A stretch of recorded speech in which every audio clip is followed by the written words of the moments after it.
where sustainability and social welfare are at the core of our concerns, where technological lead.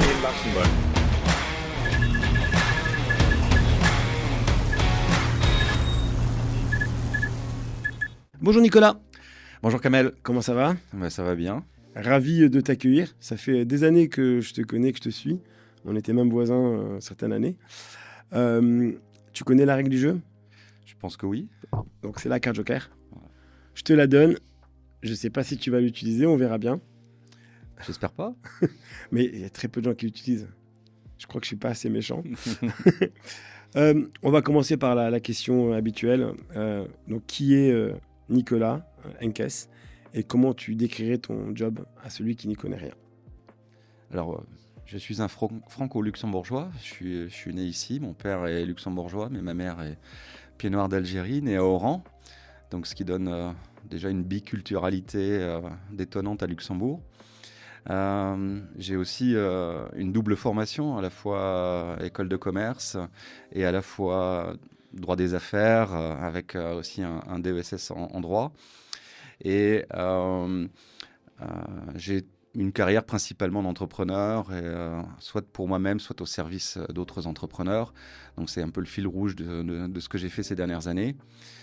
Et pour décrire ce que je fais aujourd'hui, c'est de pousser justement toute cette expérience dans l'entrepreneuriat dans ces derniers retranchements et d'essayer d'aider un maximum d'entreprises à avoir du succès, à se développer, à s'adapter à un contexte qui est vraiment très changeant, très dynamisant, mais aussi très risqué quelque part pour les entreprises.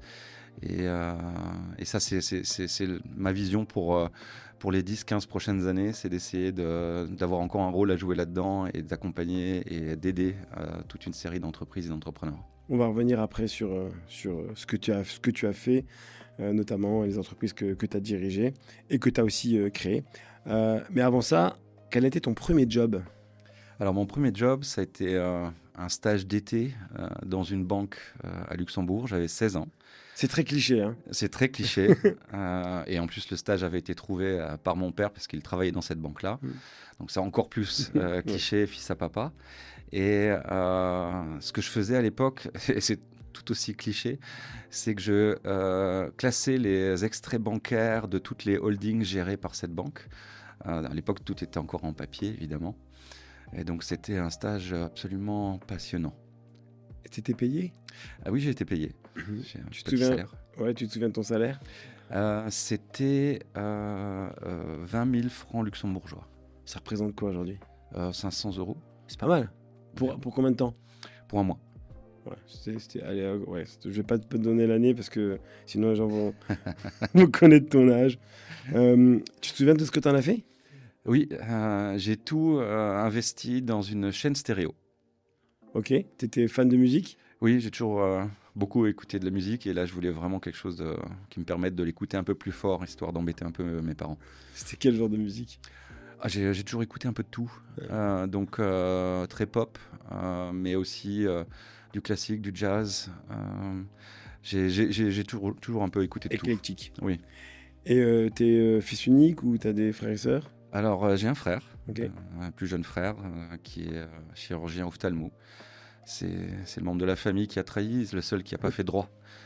Ouais, donc pourquoi tes parents ont fait droit ? Oui, tous les deux. Et ma grand-mère, mon grand-père aussi. Enfin voilà, il y a eu pas mal de juristes dans la famille. Ok, donc tu as fait droit où en France ? Oui, j'ai fait droit en France, en même temps que ma 3e année d'école de commerce. Et donc ça a été une année aussi assez intense. Tu as fait en même temps droit et école de commerce ? Voilà, juste sur la 3e année.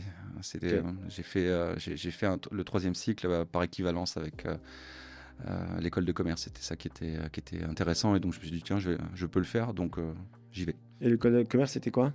C'était HEC à Paris. Et il y a pas mal de clichés sur HEC, c'est très fils à papa, surtout à l'époque, pour rentrer. Alors il y en avait, ça c'est clair, mais pas que. Il y avait quand même pas mal de boursiers qui étaient là.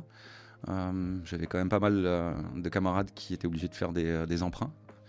Et d'ailleurs, toutes les grandes banques françaises étaient, dès le début de l'année scolaire, en première année sur le campus, pour faciliter ces emprunts. pour pouvoir financer les études, qui à l'époque encore étaient plus subventionnées qu'aujourd'hui. Mais voilà, ça restait cher pour beaucoup de gens, quoi. C'était la mode des grandes écoles, etc. Tu ne trouves pas qu'aujourd'hui, j'ai l'impression qu'aujourd'hui, c'est un peu moins important? Ou c'est juste une impression? Alors, je pense que c'est juste une impression, parce que ça reste des écoles de grande qualité, et surtout, pour ce que je sais d'HEC, ça s'est énormément internationalisé. Et la dernière fois que j'étais sur le campus, on entend parler surtout anglais, c'est plus vraiment une école française. Donc la plupart des cours sont en anglais, et c'est devenu vraiment une des top schools au niveau mondial. Et au Luxembourg, j'ai l'impression que c'est moins important que les grandes écoles. J'ai l'impression que c'est un truc français. C'est un truc français, mais c'est aussi un truc anglais, parce que Cambridge, Oxford, voilà, chacun a un peu son système. Ou la Suisse avec PFL, TH, etc. Oui, ça dépend des pays, mais effectivement, nous, on n'a pas eu cette culture-là de grandes écoles ou de grandes universités. Notre université, elle a un peu plus de 20 ans, donc on n'a pas cette histoire-là, mais effectivement, tous les grands pays ont leurs écoles dites d'élite. Et donc, tu es né au Luxembourg, tu as vécu au Luxembourg jusqu'à l'âge de... Toujours. Jusqu'au bac, j'ai fait mon bac quand même. Ok, et après, tu es parti faire tes études en France. Voilà. Et tu es revenu tout de suite après? Non. Quand j'ai été diplômé, j'ai passé le barreau à Paris. Okay. J'ai enchaîné tout de suite avec ça, et j'ai commencé à travailler dans un cabinet d'avocats d'affaires américain, Gibson, Dunn & Crutcher, donc pour faire des fusions-acquisitions. C'était ça le but à l'origine. Combien de temps? Je l'ai fait 2 ans. Et tu es revenu? Oui, après, en fait, c'était la bulle de 2001 qui a éclaté, donc les fusions-acquisitions se sont arrêtées du jour au lendemain. Et les avocats, comme je dis toujours, sont les derniers à crever, donc on faisait plus de fusions-acquisitions, mais on a commencé à faire des plans sociaux. J'en ai fait un deuxième, et puis après, je me suis dit, c'est pas pour ça que je suis rentré dans ce cabinet d'avocats, et j'ai commencé à chercher ailleurs. Et sur Paris, il y avait plus grand-chose. À ce moment-là, c'était vraiment la crise, et à ce moment-là, je suis revenu au Luxembourg. Et t'aimais bien la vie à Paris? Oui, j'ai toujours adoré ça, même si en tant qu'avocat d'affaires, c'était des semaines de 80 heures, donc je voyais pas beaucoup le jour, mais quand j'avais un peu de temps, oui, effectivement, c'était toujours très agréable. Donc tu es revenu au Luxembourg? Oui. Et tu as fait quoi? Je suis parti pour la Banque centrale de Luxembourg, okay. Où assez rapidement, je suis devenu chef de cabinet du gouverneur à l'époque. Okay. Mais on va dire que j'aurais beaucoup appris. Mais ça, c'était une erreur de choix de carrière. J'aurais jamais dû aller à la Banque centrale. Je pense que la fonction publique, c'était pas vraiment mon truc. Et comment on fait pour devenir chef de cabinet du gouverneur de la Banque centrale? Ça, on se fait choisir.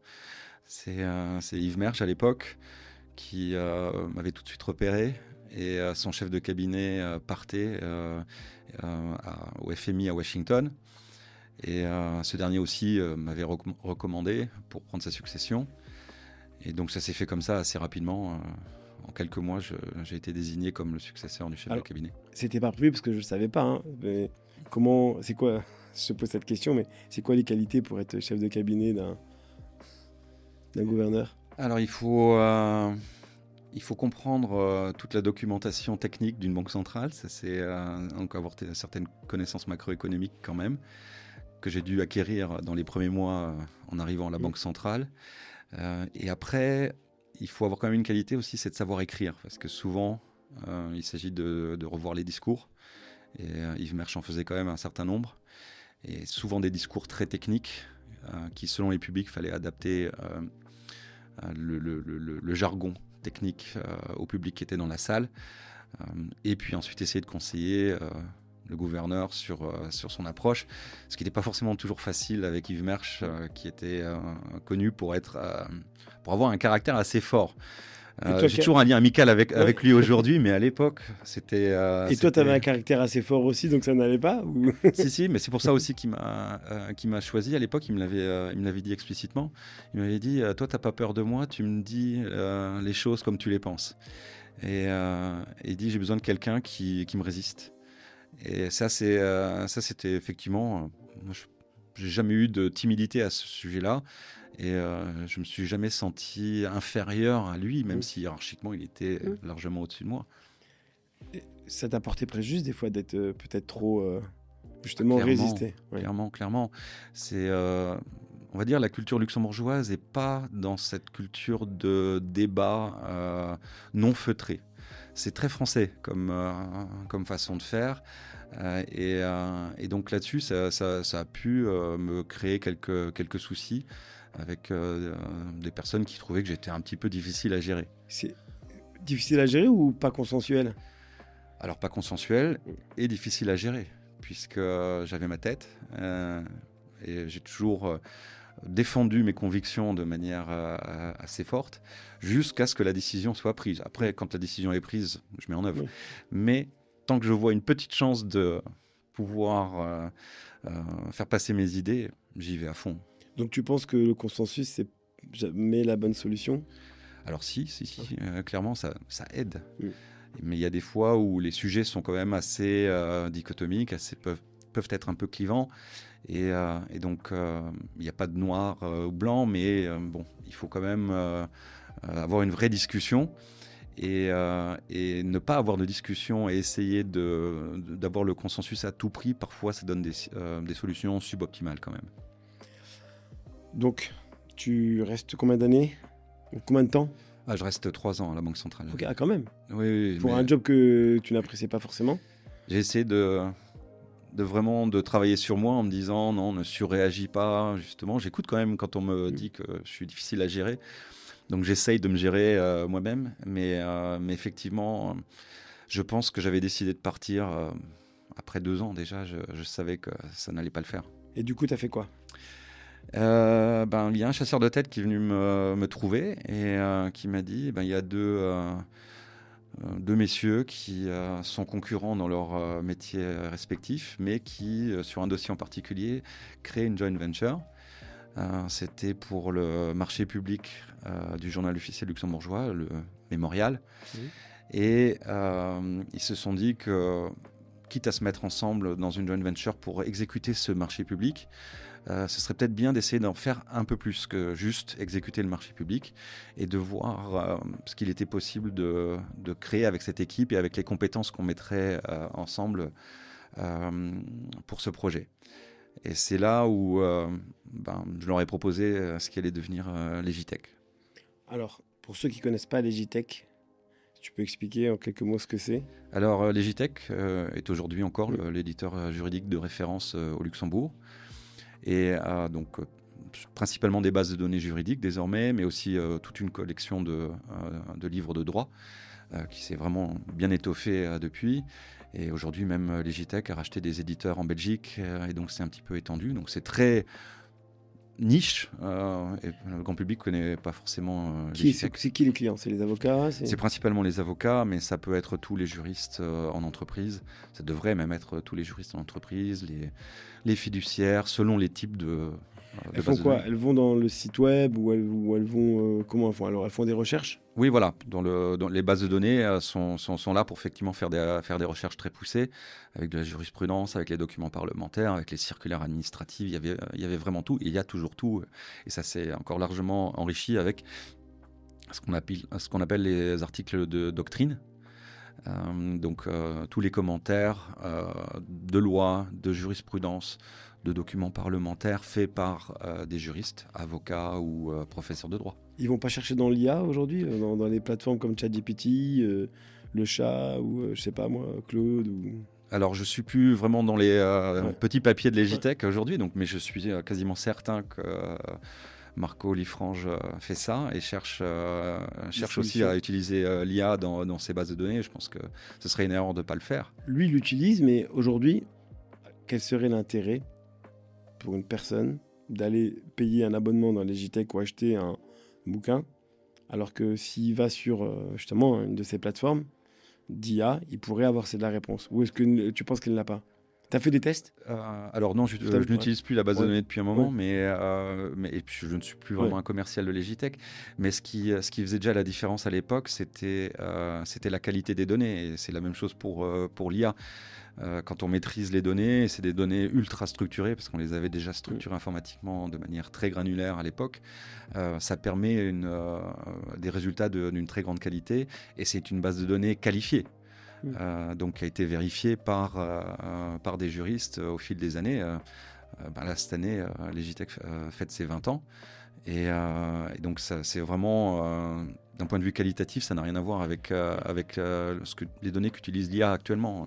Ça me fait raisonner sur un truc, c'est que j'ai un ami à moi qui est avocat qui m'a dit des fois, tu as des clients qui sont là et qui pensent que un contrat, ça se fait en 2 secondes avec un chat GPT ou...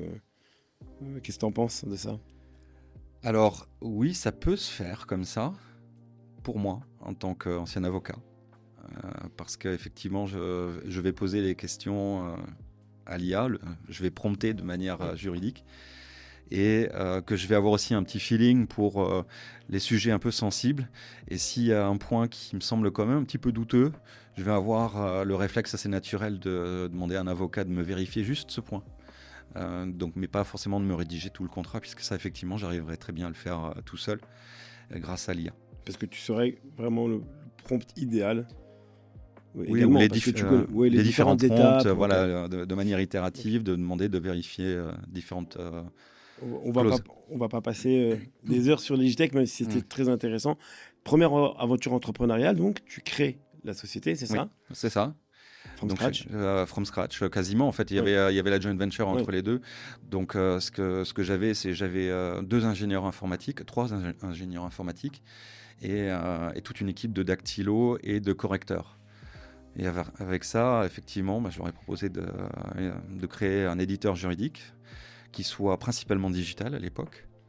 Et parce que c'est ce que je connaissais de Paris, c'est des bases de données que j'avais utilisées à Paris et ici au Luxembourg, notamment en matière fiscale.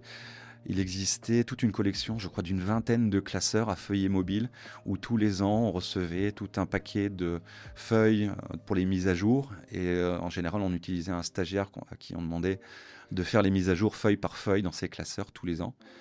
Et donc ça, je me suis dit, on va disrupter ça. Tu faisais quoi? Tu les scannais, tu faisais de l'OCR dessus, sécurisation pour récupérer les données ou... Alors, pas sur ces classeurs-là, évidemment, parce qu'il y avait un droit d'auteur dessus, mais sur tous les textes de loi, oui, on scannait, on océrisait. La jurisprudence, on a rassemblé des milliers de décisions de justice, parce que là aussi, la plupart des décisions de justice n'étaient à l'époque pas publiées.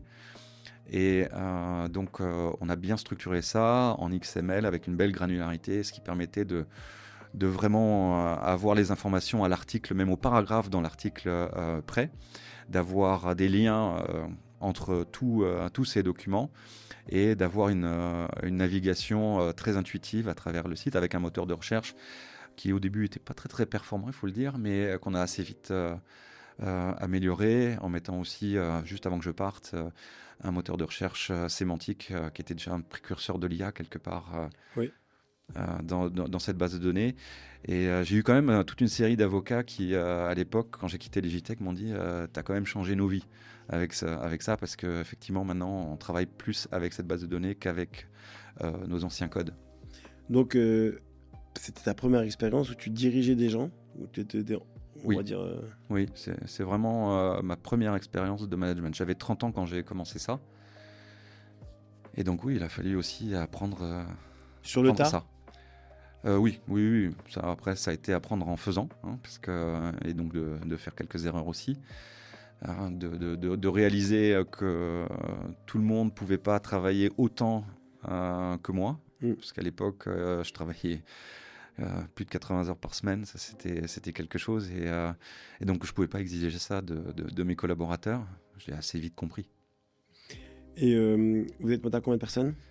On était monté à 40 personnes au plus haut. Et ensuite, tu as arrêté au bout de combien d'années? Tu es resté combien de temps? Je suis resté 8 ans. Ah, 8 ans quand même, ok. C'est ta plus longue expérience? Oui, clairement, en continu, sur le même type de travail, clairement ma plus longue expérience. Ce qu'on avait aussi, c'était, pour revenir peut-être sur le nombre de personnes, j'avais offshoré quand même une partie du travail d'océrisation, d'encodage des textes, parce qu'il y avait vraiment des volumes énormes. Si j'avais dû le faire avec des salaires luxembourgeois, ça n'aurait pas été possible. Tu as fait ça où? Alors, je l'ai fait à Madagascar et aussi au Maroc, à Casa. Et donc ça, c'était aujourd'hui, cette océrisation, ce offshoring. Ce serait plus nécessaire du tout. Nécessaire du tout. Non, on mettrait l'IA dessus. même sur la structuration des données. En fait, le time to market aurait été bien plus rapide si on avait eu l'IA à l'époque. Ça aurait vraiment changé les choses. On aurait eu beaucoup moins de galères sur un certain nombre de travaux qu'il fallait absolument réaliser. Et oui, non, ça, quand j'y réfléchis, ça aurait été complètement autre chose. Game changer. Mais ça aurait pu aussi aujourd'hui faire en sorte que tu aies d'autres concurrents qui rentrent plus rapidement également. Ah oui, ça c'est clair que les barrières à l'entrée auraient été beaucoup plus faibles pour tout le monde. Et il aurait fallu faire vite. Là, l'avantage que j'avais à l'époque, c'est qu'effectivement, je crois que j'étais un des tout premiers à envisager l'offshoring de ce travail-là pour gagner du temps et pour pouvoir le faire à un coût tout à fait maîtrisable. Et tu aimais bien déjà la tech? Oui. Tu as toujours été fan de tech ou... Oui, j'ai toujours aimé ça. Ouais. Je veux dire, j'ai eu mon premier ordinateur, j'avais 12 ans. J'ai toujours aimé jouer avec ces objets-là. Et donc là, en plus, donc, le fait de travailler avec des ingénieurs informatiques, d'ailleurs, je veux dire, sans eux, les JTech n'auraient jamais existé. J'ai eu de la chance de les trouver.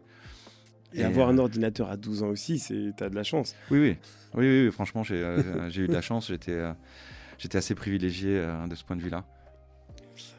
Donc ça, c'est les JTech. L'aventure se termine comment et pourquoi? Alors, des accords entre les associés. Comme je disais, ils étaient concurrents sur leurs métiers respectifs, 2 imprimeurs.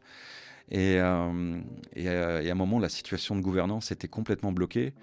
Et il n'y avait plus possibilité de faire évoluer la société. On avait commencé à regarder l'internationalisation. J'ai beaucoup développé la Turquie. On avait même trouvé un éditeur turc qui avait besoin de notre technologie pour aussi publier des bases de données.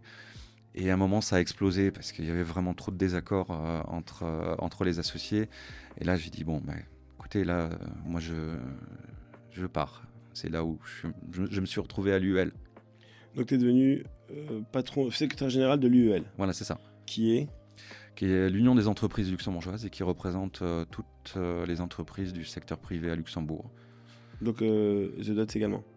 Exactement. C'est-à-dire que là, c'est l'association, la fédération qui regroupe l'artisanat, le secteur financier, le commerce, les transports, en fait tous les secteurs sauf le secteur public et l'agriculture. Et ça consiste en quoi ?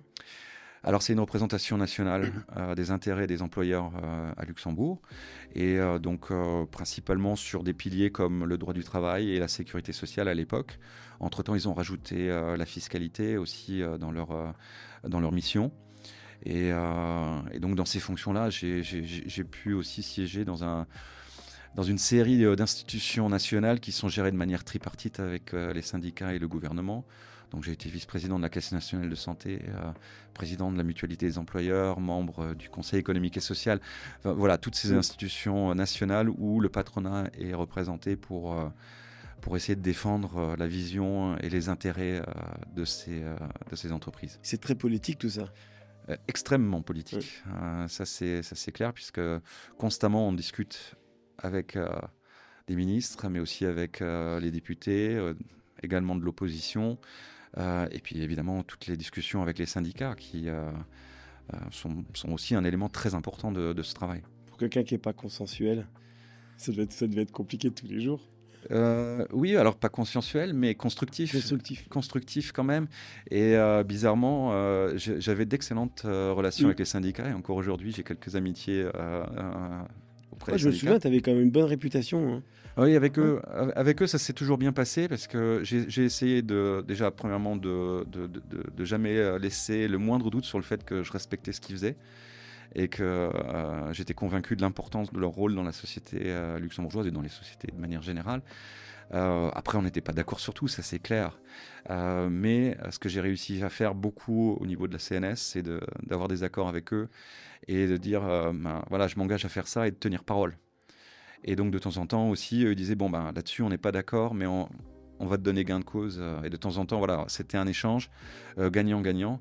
J'ai beaucoup été inspiré de ce qui se faisait à l'époque aussi avec John Castellaro et sur le fait que de temps en temps, il y avait quand même une capacité des deux côtés à trouver des accords et à dépasser ses propres postures politiques, quoi. John Cassianiaro, c'était quoi? C'était qui? C'était le leader charismatique de l'OGBL à l'époque.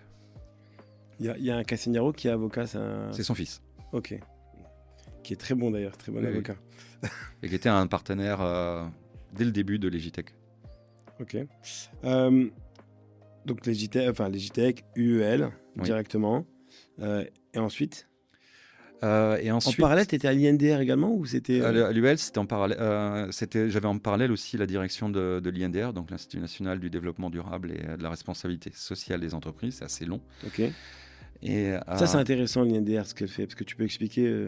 oui, donc Ça- c'était un institut qui a été créé par l'UL à l'époque pour justement promouvoir le développement durable dans les entreprises.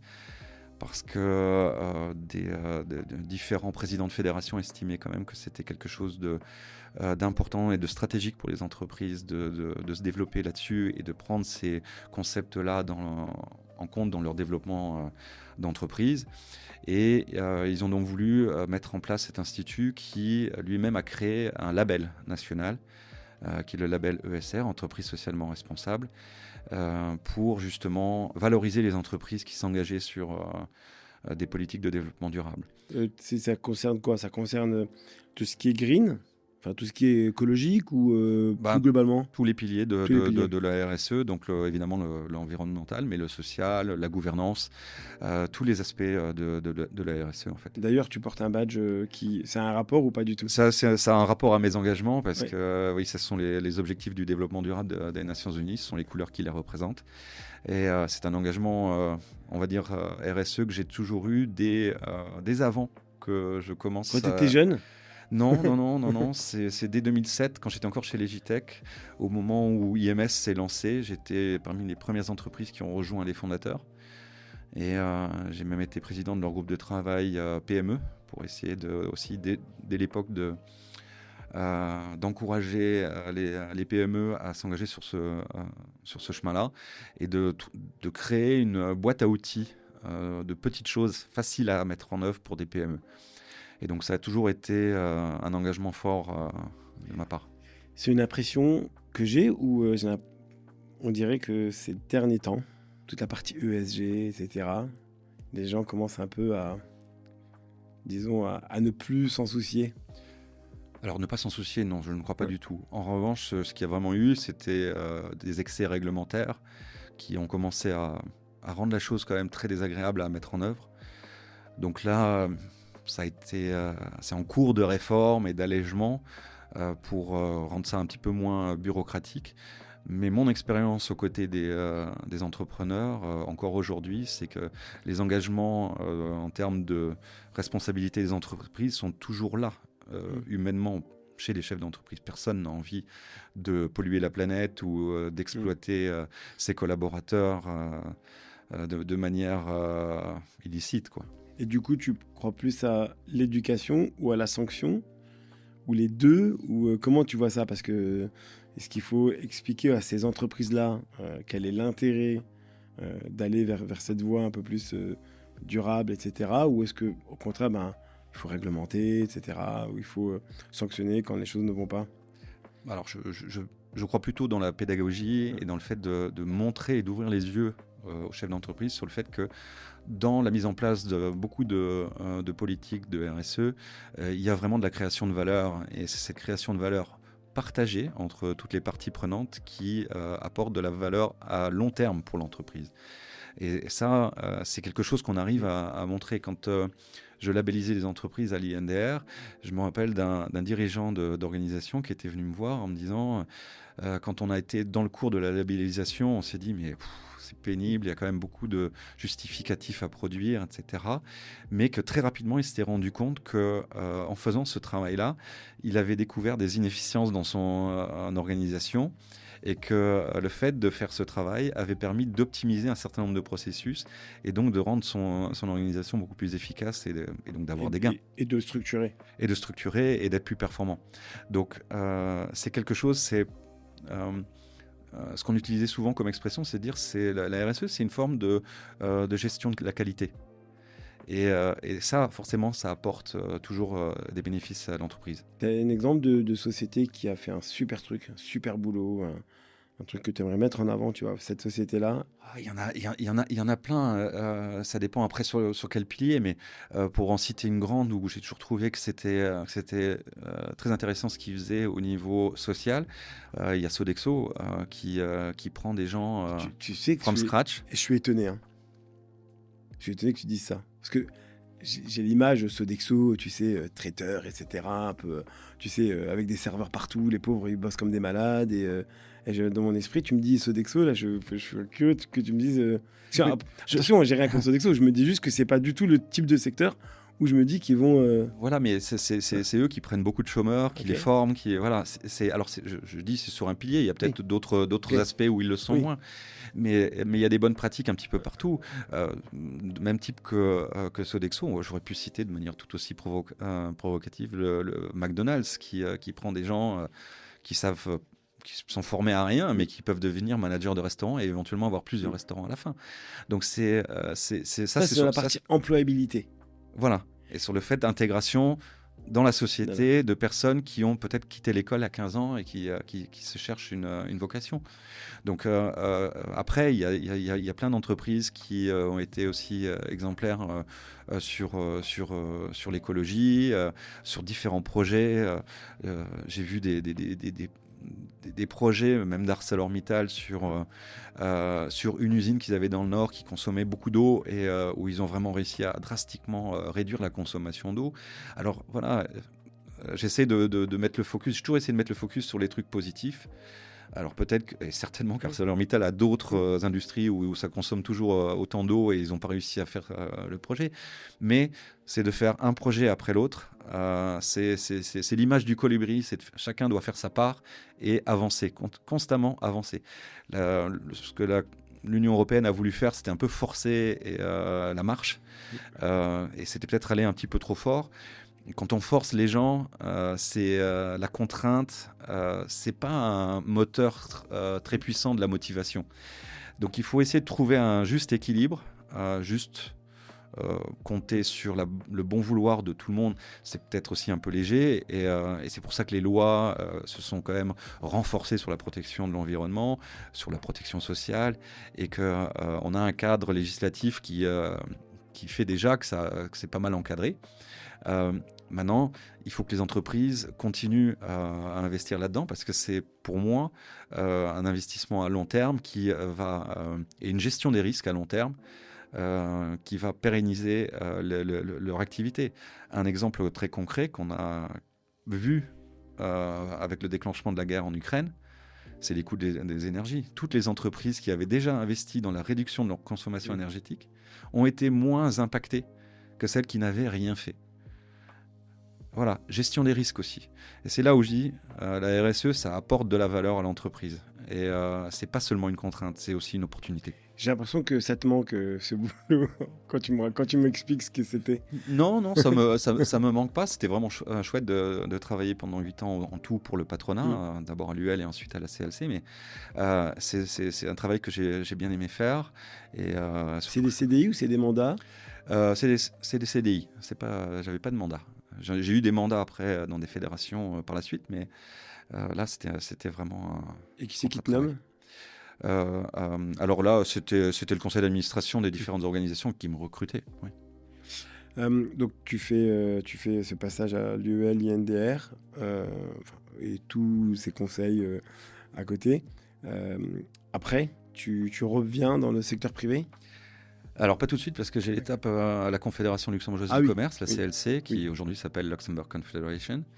Ça, c'est un membre de l'UL. Donc, quelque part, je suis passé directeur de la CLC, mais j'étais, en tant que directeur de la CLC, j'étais membre du comité exécutif de l'UL. C'est pas un déclassement? Alors, ça dépend du point de vue. Évidemment, quand j'étais à l'UL, la CSC était un de mes membres. Oui. Mais quand je suis passé directeur de la CLC, je considérais que la CLC était un administrateur de l'UL. Donc on peut jouer sur les deux, mais l'un ne va pas sans l'autre. Et Et donc j'ai continué à m'engager à l'UEL en tant que membre du comité exécutif, mais j'étais aussi donc administrateur du coup de l'INDR. Je suis passé dans les conseils. Là, encore une fois, 4 ans. Donc en tout, j'ai fait 8 ans UEL, CLC. Et t'as fait quoi? On t'a mis dans une voie de garage, tu t'es dit je vais là-bas, ou c'est toi qui t'es dit je vais là-bas? Alors non, on est venu me voir parce que la CLC avait perdu son directeur qui avait démissionné. Et ça faisait 1 an qu'ils n'en trouvaient pas d'autres. La CLC était en grande difficulté d'un point de vue organisationnel. Ils n'avaient plus beaucoup de budget. Ça c'était complètement, c'était devenu un zombie en fait. Et donc ils sont venus me voir en me disant bon, la CLC a un problème. Est-ce que ça te dirait pas d'y aller et d'essayer de relancer cette organisation? Donc j'ai posé mes conditions et je leur ai proposé un programme de redressement de la fédération. Et à l'époque, celui qui m'a fait confiance, c'est Fernand Ernster. Qui est maintenant président de la FEDIL. Qui est président de la Chambre de commerce. La Chambre de commerce, pardon. Voilà. Et avec lui et avec son soutien, on a réussi à vraiment redresser la CLC de l'époque pour en faire ce qu'elle est aujourd'hui. Et ça, c'est quelque chose qui... ça reste un grand moment pour Fernand et pour moi parce que ça a été très dur pendant 2 ans. Moi, je leur avais promis un petit peu du sang et des larmes. Et c'est ce qu'il y a eu. Ça a été vraiment une restructuration assez féroce et rapide. T'as dû virer des gens? Non. Par la suite, oui, mais pas au début. Au début, quand je suis arrivé, il y a 1/3 des conseillers de la CLC qui, dans les 6 premiers mois, ont démissionné. Parce qu'ils se sont dit, avec Nicolas, ça va être compliqué, je pense. Certains aussi ont pris d'autres opportunités et se sont dit, voilà, c'est un changement de direction. C'est les statuts de fonctionnaires qu'ils avaient? Non, tous contrats privés. Okay. Et du coup, ça m'a donné l'opportunité de faire rentrer de nouveaux profils qui étaient plus qualifiés, un peu plus chers aussi. Mais j'ai doublé les cotisations. J'ai vraiment restructuré la façon de fonctionner et la création de valeur pour les membres de la CLC. Et donc, ça a énormément râlé pendant 2 ans. Comment tu peux expliquer que, par exemple, moi, je vois plus visible maintenant la CLC que l'UEL? Ça doit être un filtre personnel. Oui. C'est pas... Je pense que ça dépend dans quel secteur on est. Si tu étais plus dans l'industrie, je pense que tu verrais plus la FEDIL. Si tu étais artisan, tu verrais plus la Fédération des artisans et la Chambre des métiers. Donc ça, chaque fédération sectorielle est vraiment s'occupe des entreprises de son secteur. Et c'est tout à fait normal que tu les vois eux plus que les autres. Ok. Donc, UL, NDR, et ensuite tu repars dans le secteur privé. Après la CLC et après le passage du Covid, j'ai estimé que ma mission était accomplie au niveau de la CLC. Parce qu'à l'origine, j'avais dit à Michel Wurth, qui m'avait recruté à l'UL, que je resterais 5 ans. Donc à la fin, il m'a dit, avec la CLC, j'ai trouvé un moyen de te garder un peu plus longtemps dans le patronat, mais après 8 ans, j'estimais que ma mission était accomplie et que je voulais redevenir entrepreneur. Et c'est là que j'ai trouvé Hospilux. Qui est le grossiste en matériel médical leader au Luxembourg, donc qui fait aussi un petit peu de produits pharmaceutiques à destination des hôpitaux. Pour faire la différence avec les pharmacies de ville, c'est le paracétamol se vend sous forme liquide et par Baxter de, 250 millilitres et pas en cachet. C'est une boîte privée? Oui, complètement privée, oui. Donc ça appartient à quoi? À des actionnaires? Alors désormais, ça appartient à un fonds d'investissement, un private equity luxembourgeois. Donc ils vendent des médicaments et des matériels médicaux? Surtout du matériel médical, du masque chirurgical, jusque désormais... depuis un peu plus d'1 an, Hospilux aussi peut proposer des IRM, des scanners. Qui vendent des scanners, oui. Je ne sais pas s'ils en ont vendu un. On avait réussi à rentrer un fournisseur. C'est des achats-reventes en fait. Oui, c'est de l'importation, distribution. Ouais. Il faut des normes pour ça. Il faut être. Alors, pour le matériel médical, pas de normes. Pour le pharmacie, ça c'est clair. Il y a quelques normes à respecter. Notamment en termes de contrôle de température, parce qu'il y a quand même un certain nombre de produits qui sont sensibles aux variations de température. Et puis, c'est souvent des produits qui font l'objet de rappel. C'est-à-dire que dès qu'il y a le principe de précaution fait que les industriels, dès qu'il y a le moindre doute sur la qualité d'un produit, ils rappellent les lots. Donc ça, il faut être capable de savoir à qui on a distribué quel lot et de les rappeler et de les détruire. Vous les détruisez Alors dans certains cas on les détruit, ça c'est l'industriel qui décide si on doit leur envoyer les lots pour qu'ils puissent les analyser. Et les industriels c'est qui? C'est les grandes boîtes de pharma, Bayer, etc. C'est des grandes boîtes de matériel médical et aussi parfois de pharma. Le pharma ça faisait quand même que 5% du chiffre d'affaires de Hospilux. Hein. Mais oui c'est que des multinationales quasiment. C'est le seul au Luxembourg? Alors désormais t'avais le quasiment. monopole? Non, pas vraiment, parce qu'il y a les appels d'offres publics qui font qu'il y a des concurrents qui viennent direct de l'étranger, même des industriels qui viennent sans distributeur participer aux appels d'offres. Donc sur le marché luxembourgeois, quand j'ai commencé, il y avait 2 concurrents qui étaient vraiment sérieux pour nous. Il y en a un qui a périclité et qui maintenant ne fait plus grand-chose, et l'autre, on l'a racheté juste avant mon départ. Donc tu as assisté à un rachat, tu as participé à un rachat.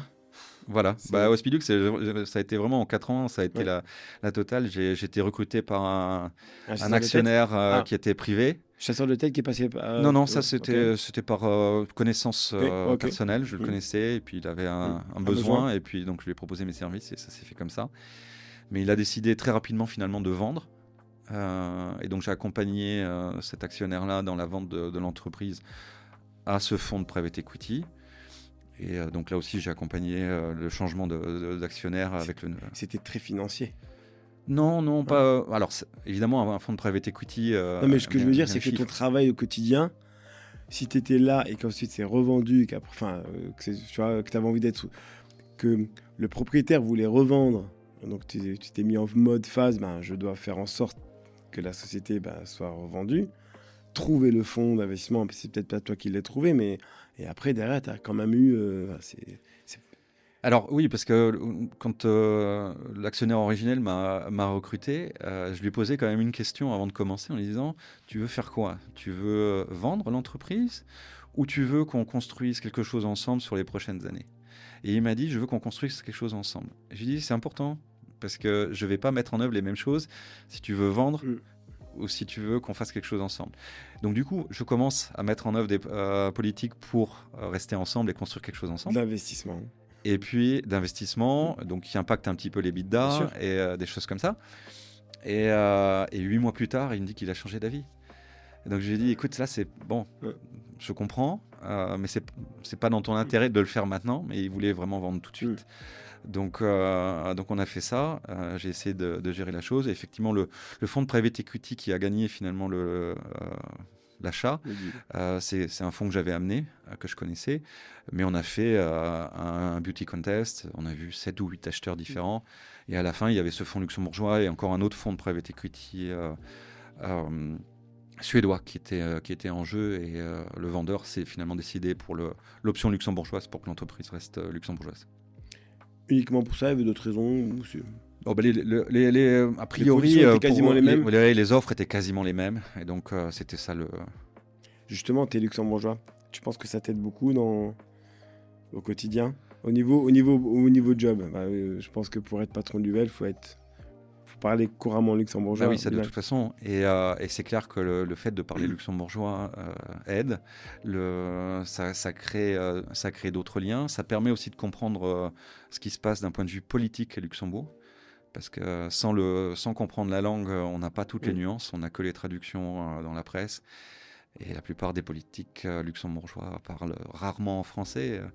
Ils le font sur certains discours formels dans des conférences, mais sinon, toutes les discussions se font en luxembourgeois. D'ailleurs, tu n'as aucun accent. C'est ma langue maternelle, le français. Donc, à la rigueur, quand je suis revenu et que j'ai commencé à travailler pour l'UEL, et mon première interview radio sur RTL, c'était une catastrophe parce que j'avais un accent français assez prononcé. Donc comment on fait quand on parle parle-moi luxembourgeois avec un accent français. Non, ça, je vais éviter ça. Mais ce qui a fait que quand je me suis écouté après cette première intervention radio, je me suis dit non, c'est pas possible. Et du coup, j'ai commencé à travailler de nouveau mon accent, à travailler mon vocabulaire technique luxembourgeois. Et donc, dès l'interview qui a suivi, ça allait quand même nettement mieux. J'utilisais beaucoup moins de mots français et je faisais un peu moins le parisien débarqué à Parce que Luxembourg. tu fais plus parisien. Voilà, mais maintenant, ce qui est bien, c'est que j'ai des luxembourgeois, quand ils m'entendent parler français, qui me disent « Ah, mais on ne savait pas que tu parlais aussi bien français ». Bah oui. Et donc, et là où je me dis, ça c'est bien, c'est que quand je parle luxembourgeois, ils n'entendent plus ce petit C'est un beau accent compliment. français. C'est un beau Voilà, compliment. quelque part, je prends ça comme un compliment. Donc, Hospilux, donc tu quittes quelques années après le rachat, juste après, enfin, le fonds, ou un ou 2 ans. Oui, donc le rachat s'est fait à l'été 2023, et donc j'ai décidé à l'été 2025 de proposer au fond qu'on se sépare et qu'on prenne des chemins distincts. Tu peux dire la raison ou pas? Oui, un désaccord avec la façon de gérer l'entreprise et la stratégie à implémenter. T'as pas pu trouver de consensus cette fois? Non, j'ai pas pu trouver de consensus, et surtout le problème était sur le fait que j'avais enclenché un certain nombre de choses avant la transaction. Et donc ce que je demandais, c'était de pouvoir terminer ce que j'avais fait avant de faire la mise aux normes de l'entreprise à la pratique du fonds, ce que je peux comprendre et ce qui est une bonne chose. C'est normal que le fonds veuille faire ça, et ils ont voulu forcer ça tout de suite, et là je dis non, moi je veux pas infliger ça à mon équipe, et j'y crois pas. Je pense que ça va poser plus de problèmes que apporter de la qualité et des bons résultats, et donc j'ai préféré les laisser faire parce que j'étais pas convaincu de mettre en œuvre leur politique à ce moment-là. Ils ne voulaient pas attendre 2 ans de plus pour le faire, mais je l'aurais fait volontiers 2 ans plus tard. Et tu avais l'appel de l'entrepreneuriat qui revenait à la charge, et tu t'es dit, je vais créer ma société? À partir du moment où je savais que j'allais partir, ça a été très rapide. Ouais. Tu t'es dit, cette fois, je crée ma boîte. Voilà, et tu as été délicat, tu ne voulais pas mentionner mon âge, mais je vais le dire quand même, j'ai 51 ans, et je me suis dit, si je ne recrée pas une boîte maintenant, je ne le ferai plus. Et c'est cette idée qui a donné Kitsune Advisory de créer une activité d'interim CEO à Luxembourg. C'est quelque chose que j'ai depuis presque 15 ans. Parce que je sais que c'est un service qui existe dans tous les pays européens, qui s'est fortement développé d'ailleurs ces dernières années, et qui à Luxembourg n'était pas du tout offert. Je connais un interim CEO à Luxembourg qui fait ça depuis 10 ans. En 10 ans, il a fait une mission à Luxembourg. Le reste, il prend des missions en France et en Allemagne principalement. Et donc là, je me suis dit que le marché luxembourgeois était probablement arrivé à maturité pour ce genre de service, avec toute cette génération de boomers qui quitte le devant de la scène et qui doit transmettre son entreprise. Parfois, c'est dans la famille. Parfois, ils doivent vendre. Et donc, ça donne plein d'occasions d'avoir des missions d'interim CEO. Et il y a un truc qui malheureusement aussi est venu se rajouter, qui renforce le besoin pour ce genre de mission, c'est la crise économique. C'est-à-dire que c'est devenu beaucoup plus difficile pour beaucoup d'entreprises, et que certaines entreprises désormais se retrouvent avec des rentabilités nulles, ou voire commencent à être négatives, et où il y a des besoins de restructuration, de réorientation stratégique. Et c'est typiquement ce qu'un interim CEO peut apporter. C'est-à-dire rentrer sans idée préconçue, faire une analyse à froid et dire on va arrêter telle activité, on va tout mettre sur ce qui fait de la marge, et on va développer. Sans émotion?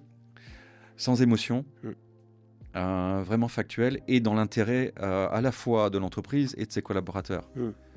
Parce que souvent, c'est ce qu'on peut voir, c'est que si on ne change rien, il va devoir y avoir des restructurations un peu plus dures, qui ne sont pas forcément maîtrisées, qui ne sont pas volontaires. Et là, forcément, il peut y avoir de la casse sociale, créer une mauvaise ambiance dans l'entreprise, et donc aussi parmi les clients, le service qui commence à baisser. Le cercle vicieux qu'on veut tous éviter, quoi. Donc, Kitsune Advisory. Kitsune, ça veut dire quoi? Alors, Pourquoi utiliser Kitsune, ça veut dire renard en japonais. Ok. Et alors, pourquoi le renard? Bon, c'est parce Pourquoi que depuis mon adolescence, on m'a toujours dit que j'étais un renard, et ça, on me le dit encore aujourd'hui, encore plus depuis. Tu sais que ça peut être péjoratif, hein. Ça peut, mais dans la plupart Dans les des fables de La Fontaine, le renard, c'est pas le plus sympa. Hein. Oui, mais dans le Reinert luxembourgeois est plutôt une figure positive. Le kitsune japonais est clairement une figure positive dans la culture japonaise. C'est un intermédiaire entre les hommes et les dieux. Donc et le côté intelligence du renard, adaptabilité, agilité est très fortement mis en avant là-dessus. Un petit peu aussi même un côté sagesse, même dans les fables de La Fontaine. Oui. Même s'il a été très roublard et qu'il a, il a roulé dans la farine le corbeau un peu vaniteux. Intéressant. Et Japon aussi, parce que... Alors le Japon, parce que ça a toujours été une culture qui m'intéressait, mais après il y a aussi une raison très pragmatique, c'est-à-dire que je voulais utiliser le renard comme image, mais Fox est utilisé à toutes les sauces, donc je ne pouvais pas déposer de marque. Et Reinert aussi était déjà déposé au registre commerce et pas forcément très utilisable à l'international, alors que Kitsune est prononçable dans toutes les langues, et j'ai pu déposer une marque européenne pour cette activité. Donc l'activité Intérim CEO, intéressant de voir ton point de vue. Est-ce que tu penses à quel moment on se dit tiens, j'ai besoin d'être accompagné? Et qui prend cette décision-là? Est-ce que c'est les actionnaires qui décident de mettre un Intérim CEO? Est-ce que c'est le CEO qui décide lui-même de se faire accompagner? Comment tu vois ça? Alors, c'est du coaching ou est-ce que tu remplaces un CEO parce que l'autre c'est déjà l'interim CEO, c'est pas un consultant, il rentre dans l'entreprise et il dirige l'entreprise. Alors il peut y avoir plein de cas de figure. Il y a des cas de figure volontaires et des cas de figure qui sont un peu plus contraints. Sur les cas de figure volontaires, c'est effectivement l'exemple du fondateur qui décide de transmettre son entreprise soit à ses enfants, mais qui sont peut-être encore un peu trop jeunes, ou de vendre à un tiers. Et dans les deux cas, un interim CEO peut apporter quelque chose. C'est-à-dire que par rapport à des enfants un peu jeunes, ça peut créer un tampon. Un interim CEO peut venir faire les réformes que les enfants n'oseront peut-être pas faire parce que ce serait remettre en cause les décisions du père ou de la mère qui a fondé l'entreprise. Et donc, moi, j'ai pas, en tant qu'interim CEO et tous les interim CEO, on n'a pas ce lien familial avec le fondateur. Et quand il s'agit de vendre à un tiers, que ce soit un autre groupe, un concurrent même parfois, ou un fonds de private equity, l'intérêt pour l'actionnaire, gérant ou directeur général de sa propre entreprise est de montrer que son entreprise peut être dirigée par quelqu'un d'autre que lui, et commencer à structurer la boîte pour augmenter son EBITDA, l'accélérer et donc obtenir aussi un meilleur prix de vente. Donc ça c'est on va dire l'aspect un peu plus volontaire de la chose. Il y a aussi quand un fonds de private equity rachète une entreprise et que ce travail-là n'a pas été fait par un interim CEO auparavant, le fonds de private equity va demander une mise au carré de cette entreprise. Et ça, c'est typiquement ce qu'un interim CEO peut faire. Il rentre pendant 12 mois, il met ça en place. Et ces 12 mois aussi laissent le temps au chasseur de tête et l'actionnaire ou au private equity de trouver le bon CEO pour cette entreprise-là. Hospilux, à mon avis, t'a beaucoup aidé dans cette prise de décision parce que c'est exactement ce qui t'est arrivé. Voilà. T'as fait 2 phases de CEO différents. Voilà, t'as dû gérer de 2 manières différentes. C'est clair que ça, c'était une mise en application de ça, très concrète. Et puis après, il y a les situations un peu plus contraintes, c'est quand l'entreprise ne va pas bien. L'entreprise va pas bien et tout à coup, c'est les banques qui commencent à dire écoutez, moi j'aimerais bien qu'on change la direction de cette boîte parce que j'aimerais bien que vous me remboursiez mon emprunt. Et donc c'est souvent ce qui se passe dans les marchés en France ou en Allemagne, c'est un créancier qui dit vous allez me remplacer le CEO et vous allez me mettre quelqu'un qui va redresser la boîte. Donc ça, c'est un truc. Et puis après, il y a la justice qui peut le faire. À Luxembourg, ce qui est intéressant, c'est qu'en 2023, ils ont créé un nouveau système des conciliateurs d'entreprise, qui sont des administrateurs judiciaires, on dirait en France, qui peuvent être donc nommés soit volontairement par l'entreprise qui commence à être en difficulté et qui a besoin de quelqu'un qui vienne essayer de redresser ça avant d'arriver à la cessation de paiement et à la faillite, ou il y a déjà un problème plus sérieux et c'est un juge qui va, avant de prononcer la liquidation, nommer éventuellement un conciliateur d'entreprise pour essayer de voir si l'entreprise peut être sauvée. Et ça, c'est l'autre usage des interim CEO qui est beaucoup fait dans nos pays voisins et qui, hélas, avec le contexte actuel économique, devrait aussi se voir plus souvent. Ce métier-là, c'est plus un métier d'analyse ou d'exécution ? Alors, il y a les deux, hein. Mais en revanche, l'analyse doit être rapide parce que c'est un métier d'exécution, d'action. Et il faut obtenir des résultats assez rapidement. Une mission d'interim CEO, c'est 12 mois. Okay. En moyenne. Ça peut faire du 18 mois. Et ça peut coûter cher aussi au fondateur. Oui, et ça, voilà, et c'est des missions qui sont assez chères parce que effectivement, c'est tout journalier. C'est un taux journalier et c'est une disponibilité de ces profils-là. C'est-à-dire qu'entre deux missions d'interim CEO, parfois on peut attendre plusieurs mois. Ça s'enchaîne pas comme ça. Donc c'est cette disponibilité-là aussi qui coûte. Et le fait d'être très flexible et d'avoir des profils qui sont suffisamment expérimentés pour être rapidement opérationnels. Et c'est là où, en tout cas dans mon cas, vu toutes mes expériences différentes, dans des contextes différents, que ce soit de start-up, de restructuration ou de transmission, c'est d'avoir vu tous ces cas de figure et de savoir assez rapidement se fondre dans une nouvelle culture d'entreprise. Parce que c'est à chaque fois, c'est ça. Toutes les entreprises ont une culture différente. Et entre Legitech, le patronat et Hospilux, ça n'avait rien à voir. Et comme tu es un renard, c'est et je m'adapte, je suis agile et j'écoute. J'essaye d'écouter. Ça a toujours été peut-être un de mes points faibles dans mon leadership. C'était ma capacité à écouter réellement. Peut-être mon travers d'avocat, c'est que j'écoutais beaucoup pour répondre, pas forcément pour comprendre. Et ça, c'est un travail que j'ai beaucoup fait ces dernières années sur moi. Alors, de temps en temps, j'ai ce travers qui revient, mais c'est vraiment une qualité qu'un interim CEO doit avoir, c'est bien écouter au début, parce que c'est ça qui va déterminer le succès de la mission ou pas, parce que si je n'écoute pas bien, ou si un interim CEO n'écoute pas bien au début, c'est là où il y a des incompréhensions, des quiproquos, et qui vont faire que derrière, il y aura un hiatus entre ce qui était souhaité et ce qui était livré. Tu as eu très rarement des patrons, des CEO au-dessus de toi? Ah si, j'en ai eu quand même quelques-uns. Okay. J'en ai eu quand même Oui, quelques-uns. Tu as eu Banque Centrale. Banque Centrale, c'était un gouverneur public, ancien directeur du Trésor, donc je ne suis pas vraiment un entrepreneur. Mais j'ai eu des patrons qui m'ont toujours déjà protégé, qui m'ont aidé à me développer.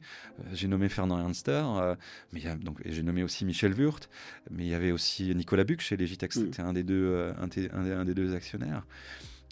Donc c'est des gens au contact desquels j'ai vraiment bien appris et des personnalités très différentes parce que mais que des luxembourgeois. Là, ceux que j'ai cités sont tous luxembourgeois avec des caractères très différents les uns des autres et des formations intellectuelles aussi très différentes. Mais évidemment, j'ai eu beaucoup de chance en fait à chaque fois de travailler avec des personnes qui m'ont pris sous leur aile quelque part, hein, parce que même un Yves Mersch à la Banque Centrale m'a pris sous son aile. Ce qui fait qu'aujourd'hui on a encore de bonnes relations, même si j'étais pas d'accord avec sa façon de gérer les gens. Mais quand j'étais avocat, le managing partner de ce cabinet, Bernard Grinspan, je crois d'ailleurs il est toujours en activité, alors qu'il est plus tout jeune je pense maintenant. C'était un gars incroyable avec qui j'ai énormément appris. Et puis un passage qu'on n'a pas encore évoqué, ça m'étonne d'ailleurs de ta part que tu ne l'aies pas soulevé, c'est que pendant 5 ans j'étais géo au Club Med. Tu as été géo au Club Med? Oui, de 20 ans à 25 ans, c'était un travail d'étudiant. C'est parce que tu ne me l'as pas dit. Je pensais que c'était un job étudiant. C'est sur mon profil LinkedIn. J'en ai fait quand même 5 ans. Alors géo au Club Med, ça c'est marrant. Voilà. Donc, et donc là, pareil, ce qui m'a permis de faire géo, c'est une année, j'étais client dans un club. Et j'ai tout fait pour me faire remarquer, pour qu'ils me gardent en géo au pair, donc pas payé. Donc tu n'étais pas payé la première année, non. Première année, ça, c'était pour me mettre pied à l'étrier. Et c'est une femme, Patrizia Moretti, qui une chef de village italienne, qui a été ma chef de village de référence. Après, j'ai fait d'autres villages avec elle, qui m'a donné ma chance. Et qui m'a dit, toi, ouais, effectivement, je te garde, tu veux rester encore combien de temps? J'ai dit 1 mois. Il dit, c'est bon, tu repars pas avec le vol prévu. C'est tous les étés? Et du coup, oui, je l'ai fait tous les étés. Et je faisais aussi encore 2 semaines à Noël, jour de l'an. J'étais ce qu'on appelle un géo fonction remplissage, c'est-à-dire que le genre de géo qu'on fait venir pour les vacances scolaires. Et tu faisais quoi alors? Alors au début, première année, j'étais au sport, donc beach volley, snorkeling, ce genre de choses. Tu étais beau joueur de volley, snorkeling. Tu fais quoi? Alors tu fais quoi comme sport d'ailleurs? Alors moi, j'ai plutôt été un footeux. J'ai fait un peu de l'athlé, du tennis et des choses comme ça, du badminton plus sérieusement. Mais j'ai surtout un joueur de foot. Mais après, j'ai toujours aimé quel poste? le sport. Alors, j'ai commencé attaquant au foot et à la quand on vieillit, on devient défenseur. Quand on vieillit, j'ai arrêté de jouer à 21, 22 ans. J'étais plutôt milieu défensif. Ok, on a déjà couru ensemble d'ailleurs. Oui, d'ailleurs, me rappelle pas ça parce que tu cours beaucoup plus vite que moi, mais je crois que tu as fait les championnats de France, donc ce n'était pas du jeu. Ouais, c'était marrant, c'était bien. Il faisait pas très beau d'ailleurs. Hein. Oui, non, c'était pas un bon souvenir de te voir marcher à côté de moi qui court. Non, moi j'ai trouvé ça super sympa. Les bois étaient. Non, c'était sympa. Ouais. Et donc j'avais appris un peu à te connaître. Continuons un peu sur maintenant ton activité. C'est quoi tes ambitions à l'avenir? Parce que intérim CEO, oui.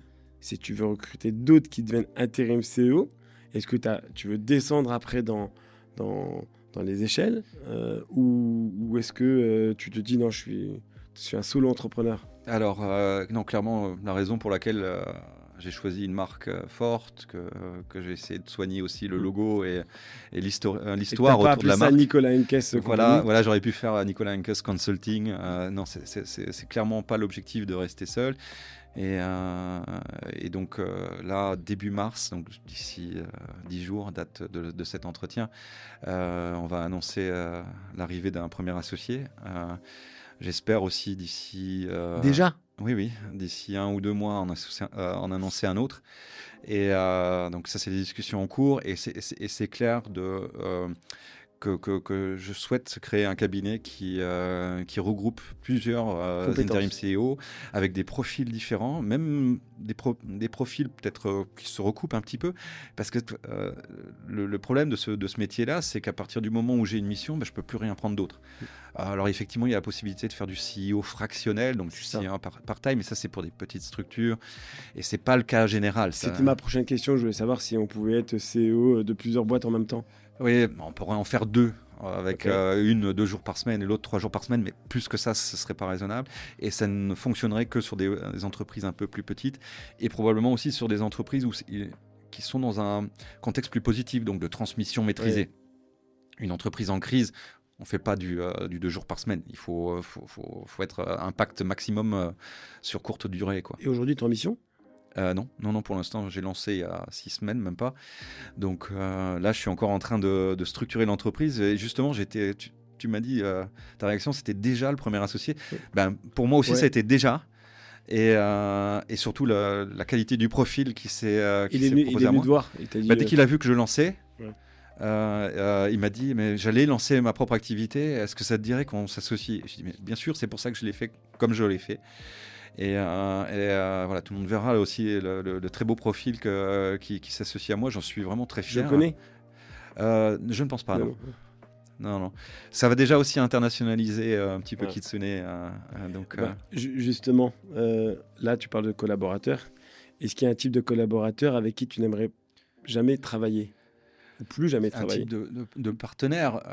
Alors moi j'ai un problème avec la malhonnêteté, c'est-à-dire des gens qui tiennent pas parole, ou qui trichent, ou qui ont pas les bonnes valeurs, c'est-à-dire aussi qui exploitent leurs équipes, qui ont quelque part que leur intérêt personnel dans le jeu. Et ça moi, dès que je vois ce genre de personnes, je les évite complètement. Mais est-ce que c'est factuel quand tu penses ça, ou est-ce que c'est l'impression que te donne cette personne-là? Parce que des fois, je défends pas les gens, mais des fois les gens ont une certaine vision et d'autres une autre. Alors est-ce qu'il faut pas se dire c'est peut-être moi qui ai un problème? Non, je suis d'accord, c'est pas seulement sur la vision, c'est sur des faits et des actions concrètes. Oui. Ce qui fait une personne, c'est ses actions.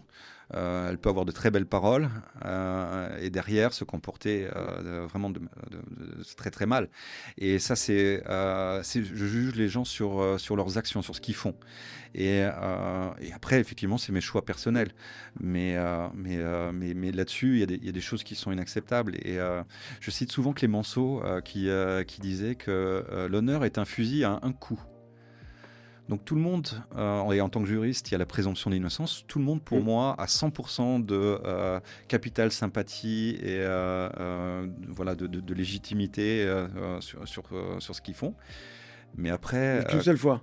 Voilà. Et alors après, il y a des fois, j'ai donné des secondes chances à certaines personnes, mais ce que je me suis rendu compte, c'était de leur donner une occasion de me décevoir une deuxième fois.